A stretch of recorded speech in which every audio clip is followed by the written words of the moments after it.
So dropping into Horsies Boneshaker on the Pole Taival, still hardtail, mullet, got my wheel at the back. We got the Lyric Ultimate at the front, which feel good. I've got them at 98 psi with one token at 150 mil.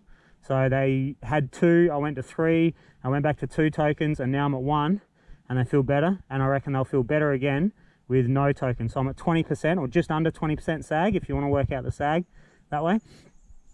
And they feel pretty good. So the bike's not super compliant. It's obviously a hardtail, and this isn't standard affair for a bike like this. You wouldn't generally buy this bike if this was your trail of choice, but we got to see what it can do. So not going to obviously go ham, but I'll just give a running commentary of how it feels and how I think it performs, kind of in comparison to the Banshee Paradox hardtail, but I'll get more into that comparison a bit later. Let's drop it.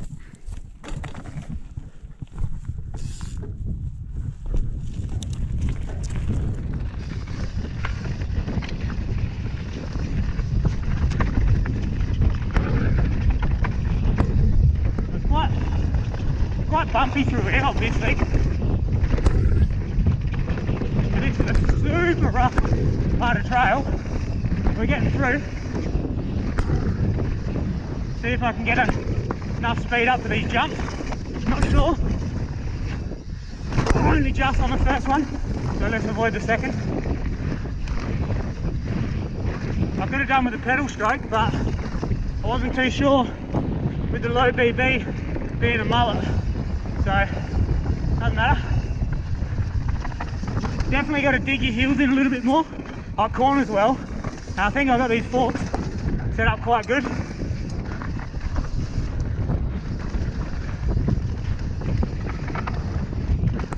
I wouldn't say it's any more compliant than the Banshee with the alloy versus the steel. Hey guys. So I think there's more compliance, maybe more durable. They say steel's a little more durable, but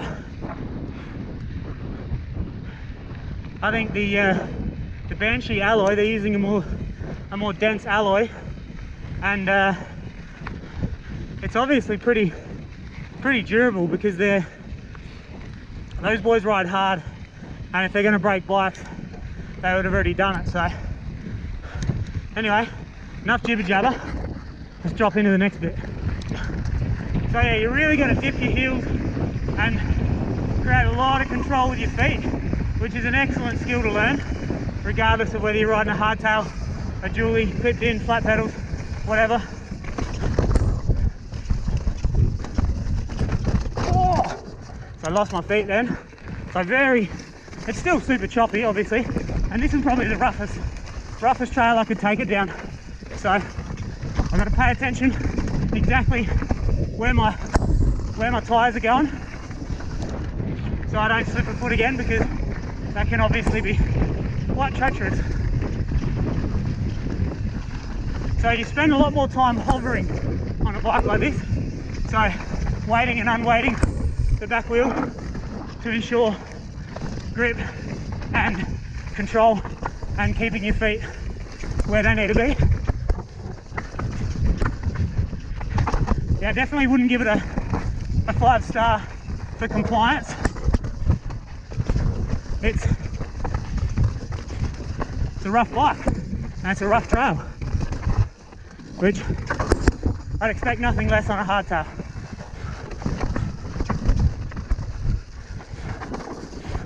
Much harder to keep it exactly where you want to be than with something with a bit of spring at the back. I'm sure a little bit lower PSI at the back would make it a little more comfortable, but you wouldn't have a rim at the bottom of the trail. So you got to play it as it lies. Angles wise, comfortable. There's no problems. I've got the bar height good.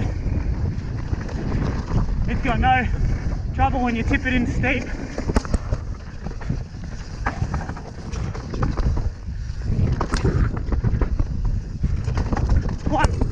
very quiet. There's not really, I can't really hear any chain rattle going on. But my calves, my calves are getting beat up, obviously. And you gotta have some jiu-jitsu on the bike. My knee guard's dropped. My right knee guard is down, so let's stop and slide that up. Purely just because of the relentless chatter. My ankle's hurting. Oh, this thing's rough. I've never ridden this trail on a hardtail, so this is it's a cool little calibration for when I get back on the bike, on my bike, just to understand how well your suspension does on trails like this and how much work. I won't go to 8-line because I'll probably get chewed up and spat out. I know you guys want to see some bloopers and some carnage, but I'm not ready for crashing yet. So let's just go easy. Turns in well. 29er, I wouldn't have been able to hold that corner. I would have gone through or dragged a heap of brake and got awkward. It's probably 20% rougher on the 29er. And to me, that's just too much.